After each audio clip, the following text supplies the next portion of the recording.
Bom dia a todos e obrigado por aguardarem. Sejam muito bem-vindos à videoconferência de divulgação das informações financeiras referentes ao segundo trimestre de 2024 da COSAN. Destaco aqueles que precisarem de tradução simultânea, que temos essa ferramenta disponível na plataforma. Para acessar, basta clicar no botão Interpretation através do ícone do globo na parte inferior da tela e escolher o seu idioma de preferência, português ou inglês. Para aqueles ouvindo a videoconferência em inglês, há a opção de desligar o áudio original em português, clicando em Mute Original Audio. Informamos que esta videoconferência está sendo gravada e será disponibilizada no site de RI da companhia, cosan.com.br. É possível fazer o download da apresentação também, no ícone de chat, inclusive em inglês. Durante a apresentação da companhia, todos os participantes estarão com o microfone desabilitado. Em seguida, daremos início à sessão de perguntas e respostas. Ressaltamos que as informações contidas nessa apresentação e eventuais declarações que possam ser feitas durante a videoconferência relativas às perspectivas de negócio, projeções e metas operacionais e financeiras da COSAN constituem-se em crenças e premissas da administração da companhia, bem como em informações atualmente disponíveis. Considerações futuras não são garantias de desempenho. Elas envolvem riscos, incertezas e premissas, pois se referem a eventos futuros e, portanto, dependem de circunstâncias que podem ou não ocorrer. Investidores devem compreender que, em condições econômicas gerais, condições de mercado e outros fatores operacionais podem afetar o desempenho futuro da COSAN e conduzir a resultados que diferem materialmente daqueles expressos em tais considerações futuras. Passarei a palavra ao Sr. Rodrigo Araújo. Por favor, pode prosseguir. Bom dia a todos, bem-vindos ao nosso call de resultados do segundo trimestre de 2024 da COSAN. Vou passar aqui rapidamente pelas nossas prioridades, né? Acho que a gente vem reiterando aqui essas prioridades e seguimos aqui na mesma toada de bastante disciplina na alocação de capital, especialmente considerando a alavancagem e o ambiente bem mais desafiador de taxas de juros mais elevadas, né? Acho que a gente segue como vocês sabem bem, super focados em executar os planos do nosso portfólio de ativos, né? Assim, manter o nosso track record de desempenho, obviamente, né, desenvolvendo pipeline de talentos dentro do grupo e também mantendo os nossos elevados padrões de segurança. E, claro, todo esse processo de disciplina na alocação de capital, né, e de responsabilidade com relação à alavancagem, muito focado também aí em suportar os projetos estruturantes do portfólio, suportar a agenda de crescimento já contratada aí no portfólio. Passando para o próximo slide, a gente atingiu aí no trimestre EBITDA sob gestão de 7,1 bi de reais, né, comparado aí com 6,2 no ano passado, um resultado líquido negativo de 227 milhões no período, bastante impactado por fatores aí que impactaram o resultado financeiro da companhia, depois a gente vai detalhar um pouco melhor. Falando sobre o nosso indicador de segurança, a gente vê o LTIF em linha com o primeiro trimestre desse ano. Obviamente, né, aqui o nosso foco é sempre em melhorar a eficiência operacional e segurança nas operações, mas segue aí sendo um índice que reflete a melhoria e a trajetória de melhoria da performance e segurança do grupo ao longo do tempo. Em termos de dividendos e JCP recebidos no trimestre, a gente tem uma evolução bastante significativa, esse valor de 2,1 bi de reais. Destaque aí para Compass e Moove no período, né? Acho que Compass pagando dividendos bastante relevantes e Moove também já se tornando aí uma empresa com contribuição importante de dividendos para o grupo. A gente vê uma redução da dívida líquida corporativa, né, da COSAN Corporativo, e vemos aí também nos últimos 12 meses, a evolução aí do nosso índice de cobertura do serviço da dívida saindo de 1,1 no primeiro trimestre de 24 para 1,3 no segundo trimestre de 24, né? 1,3 vezes, então aí uma evolução na nossa cobertura. Passando para o próximo slide, faço aqui um resumo do resultado dos negócios, né? Na Rumo a gente teve maiores volumes transportados no período e principalmente expansão da tarifa, né? A consolidação da expansão da tarifa aí que nos permite atingir resultados importantes em termos de EBITDA no período, né? Resultados importantes na operação da Rumo, ganhando também market share em Santos. Na Compass, a gente tem aí um impacto no volume residencial vindo das temperaturas mais elevadas. A gente vê marginalmente nos últimos meses já uma melhora do segmento industrial, mas ainda um ano com desafios em termos de volume, e margens menores aí em função do mix da redução de participação do segmento residencial. Na ED, nós vemos aí resultados importantes já em bases mais recorrentes. Claro, o início da operação do TRSP, mas não só a operação do TRSP, outras fontes de supply, como pré-sal e Bolívia, e também um avanço na ponta de clientes no desenvolvimento do mercado livre de gás, da contratação de volumes aí no mercado livre de gás. A Moove segue, ainda que tenha estabilidade no volume de venda de lubrificantes, segue desempenhando aí muito bem, com crescimento de EBITDA, expansão de margens, através da execução aí da sua estratégia comercial e de inteligência de suprimentos. A Radar teve arrendamentos de propriedades agrícolas em linha com o ano anterior e uma redução do EBITDA no comparativo com o ano passado, principalmente pela reavaliação das terras que foi realizada no segundo tri do ano passado, né, que deve acontecer em 2024, mais para o final do ano. Raízen começa o ano com ritmo acelerado de moagem de cana, né, no período, mas uma redução do EBITDA muito em função do timing aí da estratégia de comercialização, né, um atraso aí na estratégia de comercialização dos volumes próprios de açúcar e etanol. Por outro lado, a gente vê o segmento de mobilidade trabalhando em níveis bem mais saudáveis, né, atingindo e mantendo níveis bem mais saudáveis de margem aí na distribuição de combustíveis, né. Quando a gente olha aí a contribuição da Vale, então, a gente no período 800 milhões de reais praticamente de equivalência patrimonial, né? E lembrando também, nesse período a gente teve não só aí a conclusão da venda de 0,78% da Vale, como eu vinha comentando com vocês, mas também a conclusão do unwinding aí da estrutura de Collar, fechando aí o período, né, com a participação um pouco acima aí de 4% e com a estrutura da opcionalidade do Collar de 1,4%. Passando para o próximo slide, a gente vê o EBITDA sob gestão saindo de 6,2 para 7,1, e o bridge é basicamente aí o resumo do que eu já tinha feito aí dos resultados de cada um dos negócios. Seguindo aqui para a próxima com o nosso perfil de endividamento, a gente vê, ainda que dívida bruta estável no período, a gente vê, né, o lado direito é uma redução de dívida líquida. Como eu falei, a gente vê a evolução do índice de cobertura de serviço da dívida, de 1,1 para 1,3, e olhando para o cronograma de amortização da parte inferior, nós vemos aí não só a evolução do prazo médio, uma duration aí de 6,4 anos, mas também com redução de custo, né, reduzindo aí para CDI mais 1,4 o nosso custo médio.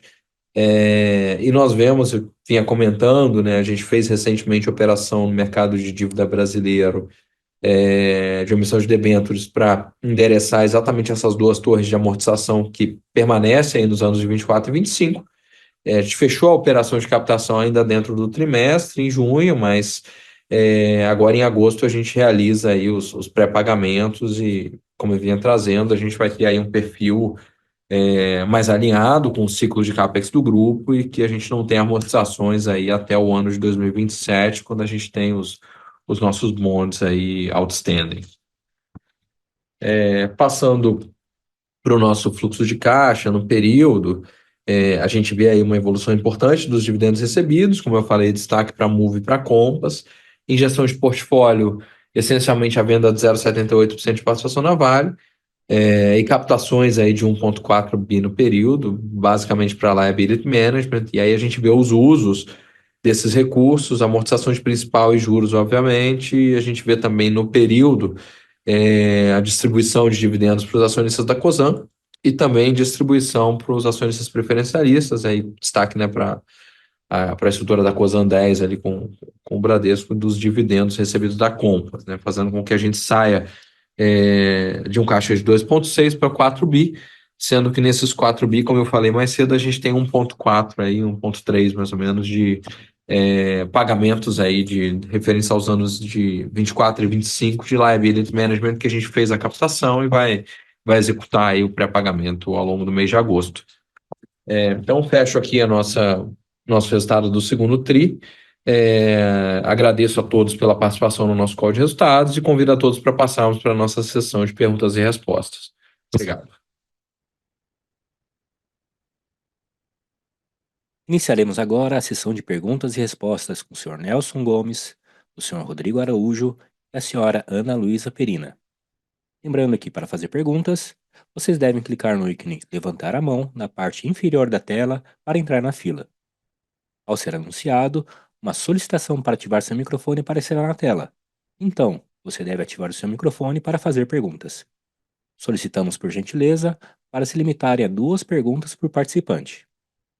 Para os participantes no áudio em inglês, as perguntas devem ser feitas por escrito, pelo ícone Q&A. A nossa primeira pergunta vem de Luiz Carvalho, UBS. Seu microfone está habilitado. Por favor, pode prosseguir. Olá.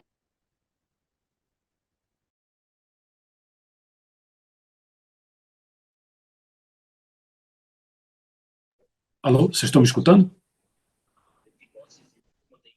Alô, vocês estão me escutando? Estamos escutando, Luiz. Opa, tudo bem? Bom dia aí, obrigado por pegar as perguntas e parabéns aí principalmente pela redução da dívida nesse TRI. Rodrigo, queria aproveitar aqui, obviamente, a tua presença e discutir um pouco mais essa parte do liability management, né? Talvez seja no nível da holding uma das prioridades aí, em função, obviamente, da alavancagem e do potencial de desalavancagem, que talvez seja uma grande oportunidade de geração de valor aí, né? Você já falou um pouco, mas se você puder dar de repente, um pano de fundo em relação às prioridades, vocês fizeram filing inicial lá da Move para fazer eventualmente um IPO, como é que vocês estão vendo esses avanços, vamos dizer assim, essas indefinições ali em relação a Compass no Subir da Serra?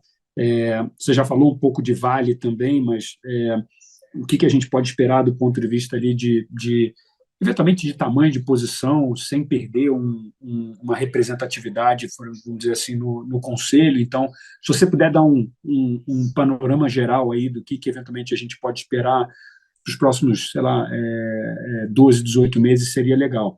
E segundo ponto, principalmente por conta da redução ali da dívida nesse TRI, quando a gente faz a nossa conta aqui de desconto de holding, né, parece que a coisa abriu muito, né? Então, o quão preocupados, ou vamos dizer assim, se existe algum tipo de concern do lado da companhia nesse lado, e o que eventualmente poderia ser feito para uma precificação, vamos dizer assim, mais justa em relação ao valor dos ativos. Obrigado.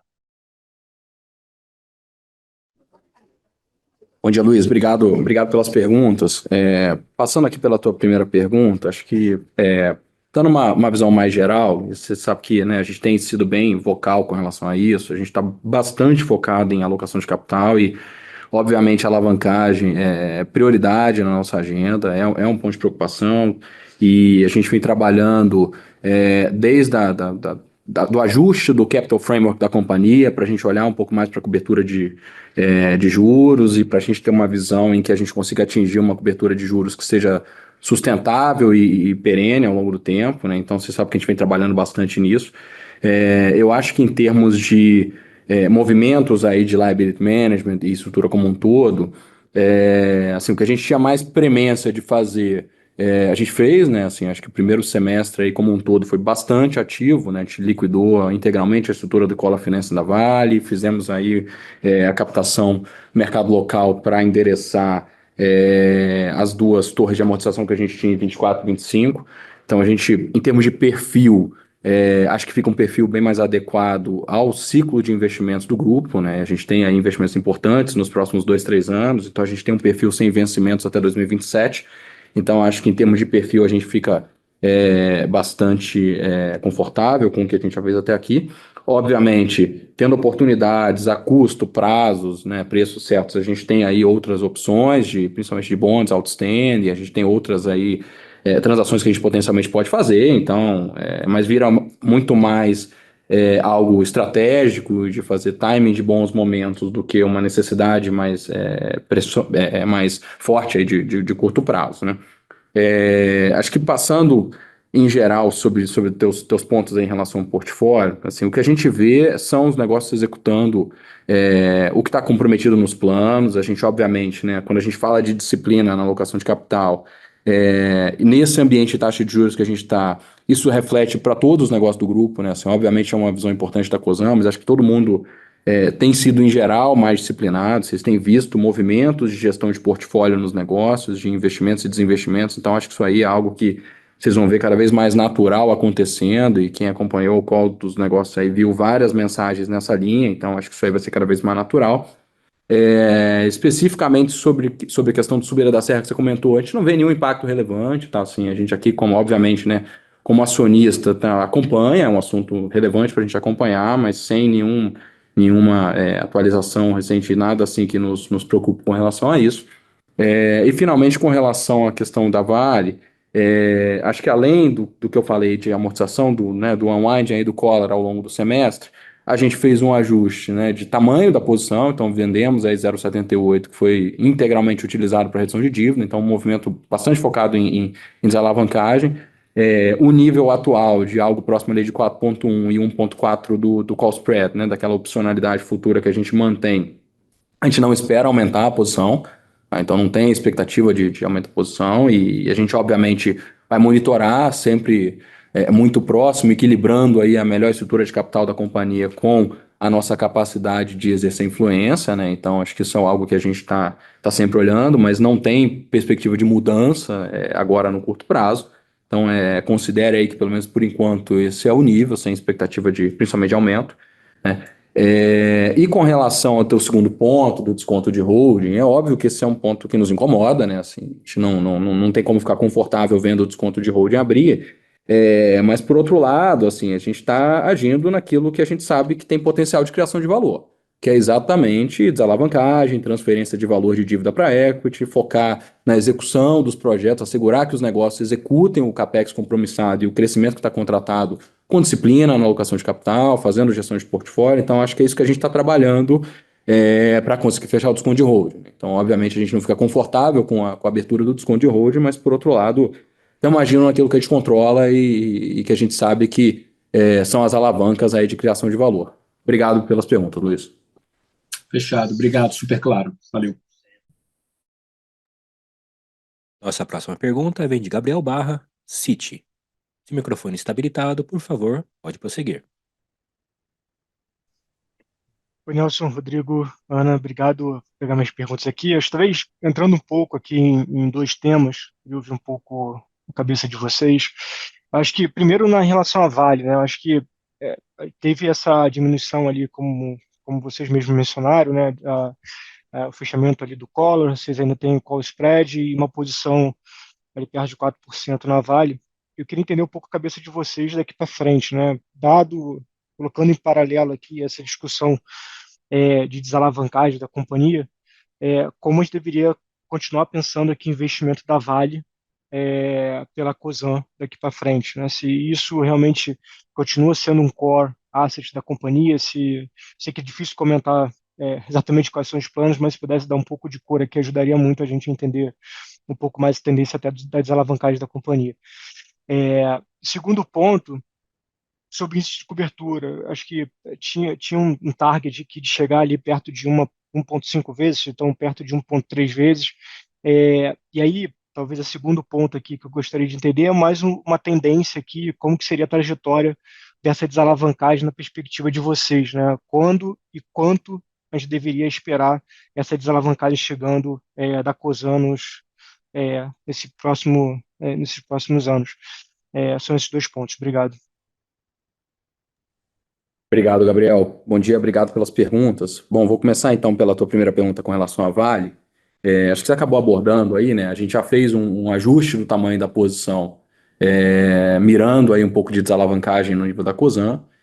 Acho que em termos de portfólio como um todo, aí obviamente vale né, para o investimento na Vale, mas se aplica aí aos demais negócios, aos maiores negócios do portfólio. A gente não tem expectativa de grandes mudanças na composição do portfólio, né, nas verticais ali que a gente tem, nos negócios relevantes do portfólio. O que acontece no nosso caso especificamente da Vale, obviamente a gente vai monitorar bastante próximo. A companhia tem diversos eventos aí relevantes que estão em andamento e que tem potencial de acontecer aí nos próximos 12, 18 meses, e obviamente a gente acompanha isso muito de perto, sem expectativa de mudança nesse momento, mas obviamente equilibrando aí, como você falou muito bem, a alavancagem com o tamanho da participação que nos dá capacidade de exercer influência, tá? Então, isso é o que está na nossa cabeça e sem mudança por agora, mas é algo que, obviamente, a gente monitora continuamente. Com relação à tua segunda pergunta de cobertura de juros, obviamente a gente sabe que o fluxo de dividendos é algo que acontece ao longo do ano, não linear, né, vamos dizer assim, né? Então a gente vai ver oscilação nesse número ainda que obviamente a gente comemora aí o aumento de 1,1 para 1,3, mas esse número vai oscilar naturalmente. O ciclo de pagamento de dividendos dos negócios não é linear, né? Mas assim, acho que a ideia de trazer para 1,5 vezes, e acho que aí talvez só para passar um pouquinho mais do racional, né, que 1,5 é algo que a gente entende que a gente consegue, obviamente, cobrir o serviço da dívida, a gente consegue cobrir o custo de existência da própria holding, que é algo que também está na nossa agenda. Como é que a gente consegue tornar a holding mais eficiente, tornar a holding mais enxuta em termos de custo? Então, isso também está na nossa agenda. E a gente consegue, além de remunerar o acionista da Cosan, organicamente desalavancar ao longo do tempo, sem necessariamente depender de gestão de portfólio, né? Então, acho que o 1,5 ele passa por esse racional. Por isso que eu falo de 1,5, vamos dizer assim, mais perene, mais sustentável, que ele traz uma característica mais orgânica. A gente não tem uma data definida para alcançar, mas assim, não tem expectativa de que a gente bata esse nível de forma consistente antes do final de 2025. Né? Então, assim, a gente está trabalhando para chegar o quanto antes, mas não tem uma data certa, um marco certo para chegar. É muito mais uma visão do que a gente entende como algo sustentável para gerir o portfólio going forward. E, obviamente, né, assim, eu tenho falado, tem sido bastante vocal em termos da importância da gente desalavancar, mas acho que é importante pontuar aqui também, a gente não quer comprometer a qualidade do portfólio para isso. Né? Assim, obviamente que a desalavancagem é super importante, obviamente a gente tem uma grande oportunidade de transferência de valor de dívida para equity, isso está no nosso radar, isso é algo importante para a gente, mas isso precisa ser feito mantendo ou melhorando a qualidade do portfólio. Né? Então, acho que isso também é só para também não parecer que a gente está olhando só para um lado da equação sem olhar o todo. Né? Mas obrigado aí pelas perguntas, Gabriel. Tá ótimo, Rodrigo. Muito obrigado. Nossa próxima pergunta é de Monique Greco, Itaú BBA. Se o microfone está habilitado, por favor, pode prosseguir. Oi, pessoal, bom dia, Nelson, Rodrigo, Ana, obrigada aí pela oportunidade de fazer perguntas. Rodrigo, eu vou mais fazer um follow-up aqui na primeira, num comentário seu de agora a pouco. Você, há algum tempo já tem reforçado a importância de zelar pela boa execução de CAPEX nesse contexto de mais desafiador no macro, né? Especialmente em relação à perspectiva da evolução da taxa de juros, e você acabou de comentar que a gente já está vendo esses movimentos naturalmente acontecendo de gestão de portfólio nas subsidiárias.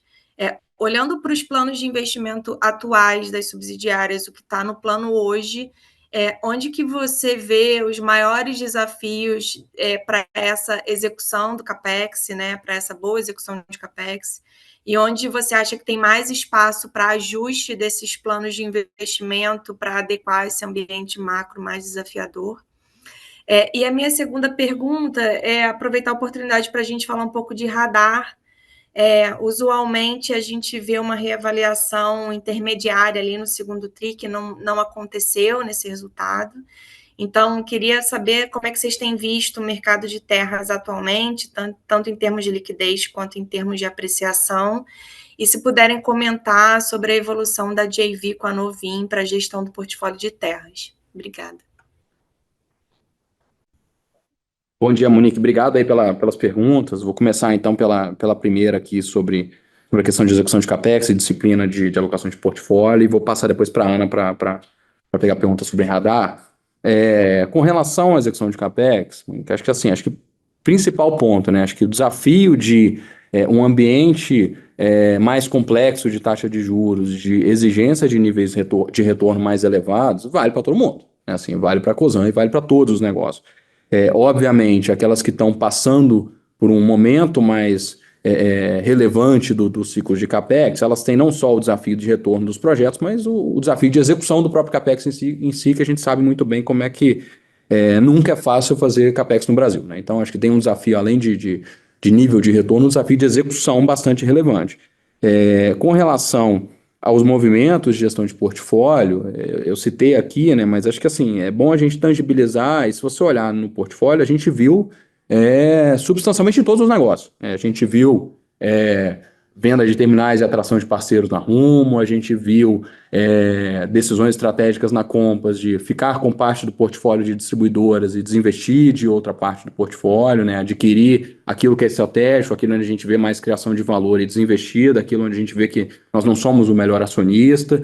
A gente viu na Raiz a execução de venda de parte do negócio de geração distribuída. Então, assim, os exemplos acontecem através de todo o portfólio, né? Então, acho que é difícil qualificar assim pontualmente onde é mais ou menos, né, onde é maior ou menor o desafio, mas o desafio é no portfólio como um todo.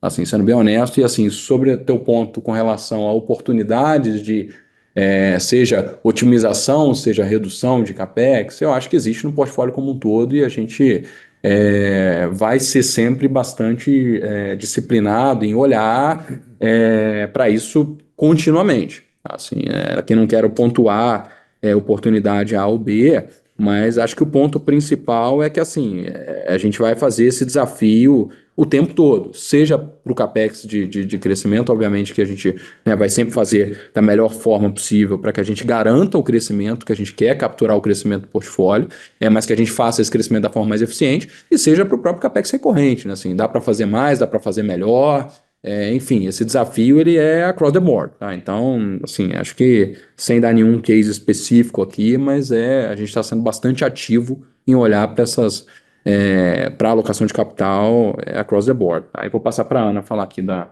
Radar. Tudo bem, Monique. Acho que pegando aqui sua pergunta sobre radar, a gente tem um processo recorrente aqui interno na companhia de avaliar o valor do portfólio, tá? Então, sazonalmente, podem acontecer movimentos em que a gente vê a superação dos indicadores que precificam as terras e registrar variações no valor do portfólio, mas usualmente aquela marcação mais relevante que acontece no processo anual, em que a gente tem os laudos das consultorias externas validando e verificando o valor do portfólio, acontece no último trimestre, que é quando recorrentemente a gente tem uma valorização. Vale lembrar também, né, que desde que a gente voltou a investir, voltou a aumentar a participação nos negócios, a gente já capturou aí retornos bastante relevantes, surfando ali 2 últimos anos safras em que as commodities, né, tiveram altas bastante relevantes em termos de produtividade, em termos de preço, e isso já registrou ali um aumento relevante do valor total do portfólio. E aí, como você bem lembrou, à medida que a gente consolidou a nossa JV com a Nuvin e passou a fazer a gestão de todo o portfólio de terras, não somente aquele que a gente tem a participação, mas também os outros portfólios, tanto no Brasil quanto fora, em que a Nuvin possui participação, ela amplia nosso olhar de oportunidade para movimentos de reciclagem de portfólio, para movimentos de valorização do portfólio. Mas, na mesma linha que o Rodrigo comentou e na linha que a gente vem falando sobre o momento da companhia, a Radar também é um dos negócios em que a gente vê oportunidade, né, de estar constantemente avaliando potenciais de reciclagem de portfólio e aumentando aqui retornos para a companhia, tá? Obrigada. Obrigada a vocês, pessoal. Nossa próxima pergunta vem de Bruno Montanari, Morgan Stanley. Seu microfone está habilitado, pode prosseguir, por favor. Bom dia, pessoal. Tenho 2 follow-ups aqui. Um na reciclagem de portfólio. A maior contribuição deve vir de decisões internas das subsidiárias, e, consequentemente, mais dividendos subindo para a holding, ou de potenciais movimentos que são feitos diretamente via holding, como listagem de novos negócios ou eventuais private placements, e o quanto que vocês conseguem influenciar direto da Cosan nas decisões que podem ser feitas pelas subsidiárias. E uma bem rápida, né? O seu spread sobre o CDI baixou um pouquinho, né, com esses refinanciamentos. Você acha que já chegou num limite máximo possível de compressão desse spread, ou daria para eventualmente trabalhar um pouco mais e reduzir um pouco mais o custo da dívida? Obrigado. Obrigado, Bruno, pelas perguntas. Vou começar pela primeira e depois eu falo da questão do spread. Acho que, com relação ao portfólio, acho que, assim, é uma combinação das coisas, tá? Assim, obviamente, né, assim, acho que eu falei na última pergunta, mas acho que vale ressaltar aqui, a gente quer enxergar o crescimento dos negócios, quer capturar o valor que vem dos projetos estratégicos, né? Então, assim, de forma alguma aqui, a gente vai comprometer a qualidade do portfólio, comprometer a execução dos projetos estratégicos. Acho que, obviamente, né, como eu falei, os níveis de retorno exigidos num ambiente como a gente está vivendo hoje são maiores, né? Acho que isso é claro para todo mundo. Óbvio que, com relação à execução de movimentos no nível da holding, a gente obviamente trabalha para isso, mas vocês sabem que, assim, vendas de negócios grandes não são operações que acontecem de forma tão rápida assim, né? Então, acho que, obviamente, a gente olha e trabalha para olhar oportunidades. Mas, de novo, acho que é sempre bom frisar que, assim, a gente quer garantir a qualidade do portfólio também, tá? Então, mesmo qualquer movimento que aconteça no nível da Cosan, ali, obviamente, vai estar combinando desalavancagem com qualidade do portfólio, tá? E com relação à questão do que você comentou de influenciar as decisões das subsidiárias, assim, eu acho que, no final do dia, o que eu acho que a gente aporta de criação de valor no portfólio é de trazer os desafios adequados, é de trazer boas práticas, é de ter essa visão do todo, que a gente, olhando para o portfólio, consegue ter e consegue trazer as sinergias entre os diferentes negócios e momentos. Então, assim, esse desafio de assegurar os retornos adequados, etc., é bastante importante, acho que é o que a gente contribui como criação de valor.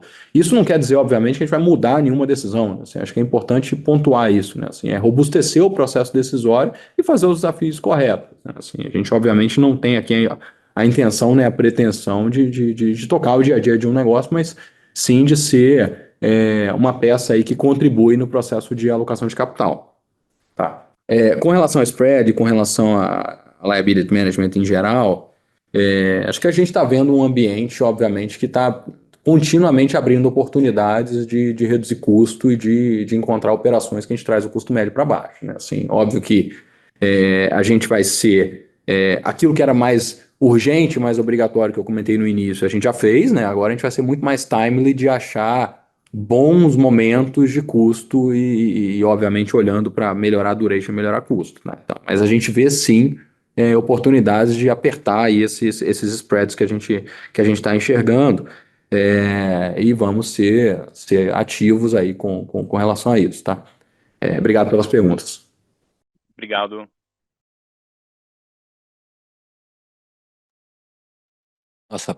Nossa próxima pergunta vem de Bruno Amorim, Goldman Sachs. Por favor, pode prosseguir. Oi, bom dia a todos. Obrigado pelo espaço para a pergunta. Eu tenho um follow-up na discussão de alocação de capital. Vocês têm falado bastante em focar no portfólio existente, desenvolver os projetos em curso nas investidas do grupo. Assim, o que trigaria uma mudança nessa postura? Que tipo de alavancagem ou de cobertura do serviço da dívida deixaria vocês mais confortáveis para voltar a investir fora do portfólio atual? Obrigado. Obrigado, Bruno. Bom dia, obrigado pela pergunta. Assim, acho que eu comentei um pouco do que a gente está olhando aí, de ter um nível de cobertura mais próximo de 1,5, que é algo que a gente enxerga como algo que permite uma estabilidade, algo mais orgânico ali na gestão de endividamento. E acho que um ponto importante aqui que eu acho que vale frisar, né, assim, a gente, por mais que a gente faça aqui, né, um grande resumo, assim, a gente tem bastante coisa no pipeline para executar no portfólio, né, assim, tem bastante projeto relevante, estruturante, complexo de executar, e a gente precisa ter foco também, né? Então, acho que além óbvio, do benefício de alavancagem, do benefício de disciplina na alocação de capital, foco é fundamental. A gente precisa executar bem um conjunto de coisas que a gente consegue gerenciar bem, né? Então, acho que em termos do portfólio da Cosan, acho que o que a gente consegue gerir em termos de foco é o que a gente tem no pipeline hoje, né? O portfólio que a gente tem hoje, mantendo e melhorando a qualidade, Tá? Então, acho que essa questão do foco em executar bem poucas coisas também eu acho que é bastante importante, apesar de ser um aspecto mais soft aí, mas acho que é bastante importante para que a gente seja bem sucedido essa trajetória. Tá? Obrigado pela pergunta. Obrigado, bom dia. Nossa próxima pergunta vem de Lucas Ferreira, JP Morgan. Seu microfone está habilitado, pode prosseguir. Oi, pessoal. Bom dia. Rodrigo, eu não sei se você consegue compartilhar com a gente, dada a complexidade, né, do portfólio, se você tem alguma sensibilidade, principalmente o seu índice de cobertura, com relação a câmbio e taxa de juros, né? Que está numa discussão agora se o BC sobe juros, 100, 150 bips, já tem, né, a gente colocando esse cenário. E o câmbio, eu imagino que seja net positivo, né? Tanto, digamos assim, para a capacidade de pagamento de dividendo das suas subsidiárias.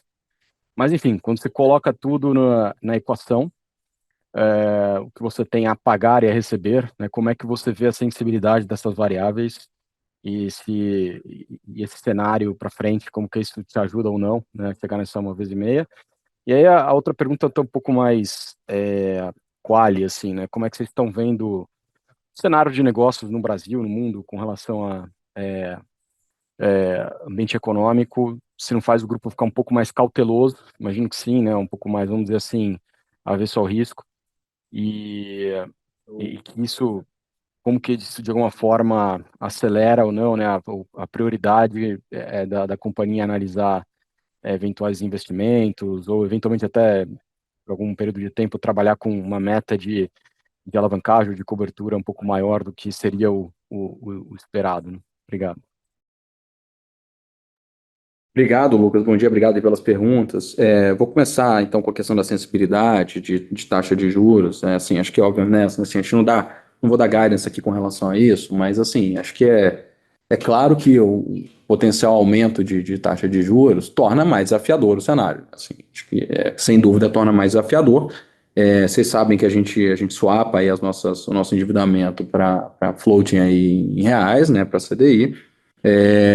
Tem, né, pontualmente coisas ali como o perpétuo, por exemplo, que a gente não swapa principal, então não estou falando de nível de dívida, eventualmente o câmbio spot ali ele afeta nível de dívida, mas juros em si a gente swapa aí substancialmente o que a gente tem pela frente. Mas sim, você está certo, assim, acho que câmbio bem menos, mas nível de juros realmente é um ponto que obviamente torna o nosso desafio maior, né? E aí é óbvio que assim, o foco em alocar bem capital, em desalavancar a companhia também passa por isso, né? Para que a gente tenha um nível de dívida menor que torne menos doloroso o ciclo de juros, né? Acho que também temos esse olhar. Com relação ao quali aí de ambiente de negócios e de economia como um todo, acho que a gente, obviamente, né, saiu né, se a gente voltar aí 2 anos um pouco mais, né, a gente saiu de um ambiente de dinheiro extremamente barato no mundo inteiro para um ambiente muito mais desafiador. Assim, o ambiente macro ele é muito mais desafiador. Assim, a gente teve aí alta de juros across the board, Brasil, né, assim, passando fortemente por esse processo, e a gente não vê no curto, médio prazo, vou colocar assim, retornos para nada próximo de níveis de taxa de juros que a gente viu ali pré-2022. Né? Então, assim, a gente vai ter que viver nesse novo ambiente e acho que, assim, você está certo, a gente precisa ser mais, vou usar até a palavra disciplinado em vez de cauteloso, porque tem hora que esse ambiente faz com que a gente precise ser até agressivo em algumas coisas, mas, assim, a gente precisa ser mais disciplinado nesse ambiente que não tem muita perspectiva de nível de juros muito mais baixo do que a gente está vendo agora. A gente vai ter que se adaptar e aprender a viver nesse novo mundo em que, mais do que nunca, a alocação de capital é o nome do jogo. Né? Então, acho que é isso que a gente tem. E por isso, assim, as mensagens estão sólidas aqui, repetidas até um pouco de que esse é o nosso foco. Tá? Obrigado pelas perguntas. Obrigado. Nossa próxima pergunta é de Pedro Soares, BTG Pactual. Por favor, pode prosseguir. Bom dia, pessoal. Bom dia, Rodrigo. Rodrigo, acho que só tenho mais uma pergunta, acho que um tanto quanto objetiva. No passado, acho que a gente já discutiu uma possível reestruturação ali das ações preferenciais, né, ligadas ao financiamento da Vale. Se não me engano, você já mencionou que existe de fato essa possibilidade, né, de alterar essa estrutura. Então, se puder talvez compartilhar com a gente se faz sentido voltar a pensar nisso, algo em relação a timing, caso isso faça sentido, né, para pensar numa aceleração né, na capacidade da holding desalavancar, né, via captura maior de dividendos, né, principalmente, né, da Compass, né, e a Raizen também. Obrigado. Obrigado, Pedro. Bom dia, obrigado pela pergunta. Assim, acho que é importante ressaltar que qualquer modificação que envolva a estrutura de ações preferenciais, ela só pode acontecer a partir do ano 4 da estrutura, tá? Então, não é algo que a gente consiga fazer agora, no curto prazo.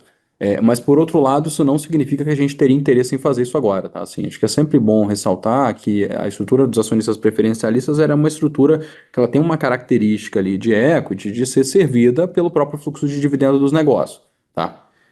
Quando eu olho hoje, pensando em estrutura de capital como um todo, qualquer movimento, e aí acho que esse é um ponto importante de trazer também, a gente quer ter flexibilidade, né? A gente está buscando custos menores, prazos melhores, mas a gente também está olhando para um lado de flexibilidade. Então, por exemplo, eu falei do Bond 27, que a gente tem outstanding, a gente tem outras estruturas além do Bond 27 aí outstanding, que a gente também quer ter algum nível de flexibilidade para caso haja um evento de liquidez na companhia, ter espaço para pré-pagar. Tá? Então, assim, a gente combina essas coisas, tá? Quando a gente olha para a capacidade de desalavancagem, a gente também não quer estar totalmente amarrado sem estruturas pré-pagáveis, mas resumindo aqui, assim, hoje a estrutura de ações preferenciais ela é uma estrutura que tem um custo bastante competitivo dentro do nosso portfólio. Tá? Então, não tem no nosso radar hoje qualquer tipo de alteração com relação a essa estrutura, não.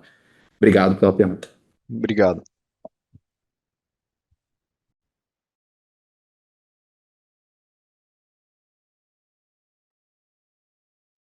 Nossa próxima pergunta vem de Gustavo Sadka. Bradesco, por favor, pode prosseguir.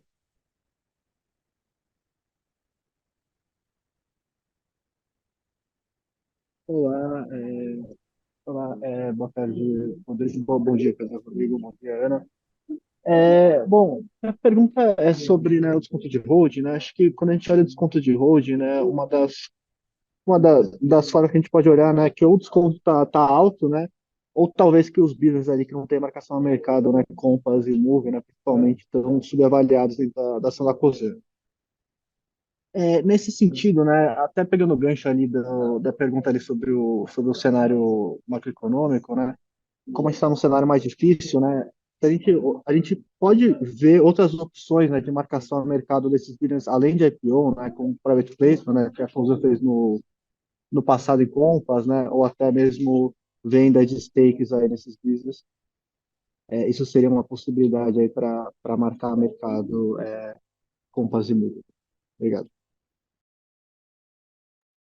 Obrigado, Gustavo. Bom dia. Obrigado pela pergunta.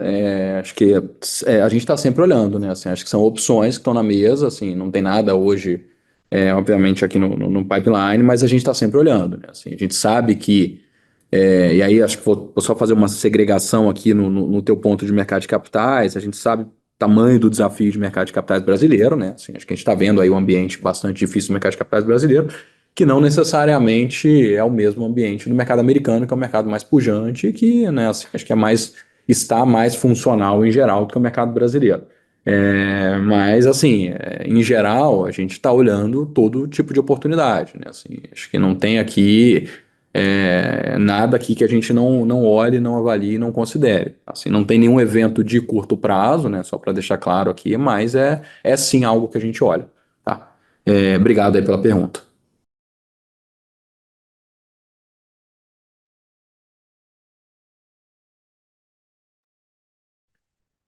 A sessão de perguntas e respostas está encerrada. Gostaria de passar a palavra para a administração para considerações finais.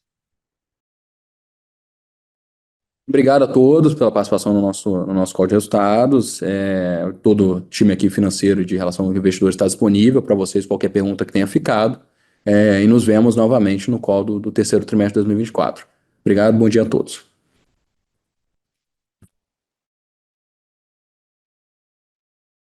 A videoconferência de informações financeiras referentes ao segundo trimestre de 2024 da Cosan está encerrada. O Departamento de Relações com Investidores está à disposição para responder às demais dúvidas e questões. Muito obrigado a todos e tenham um bom dia.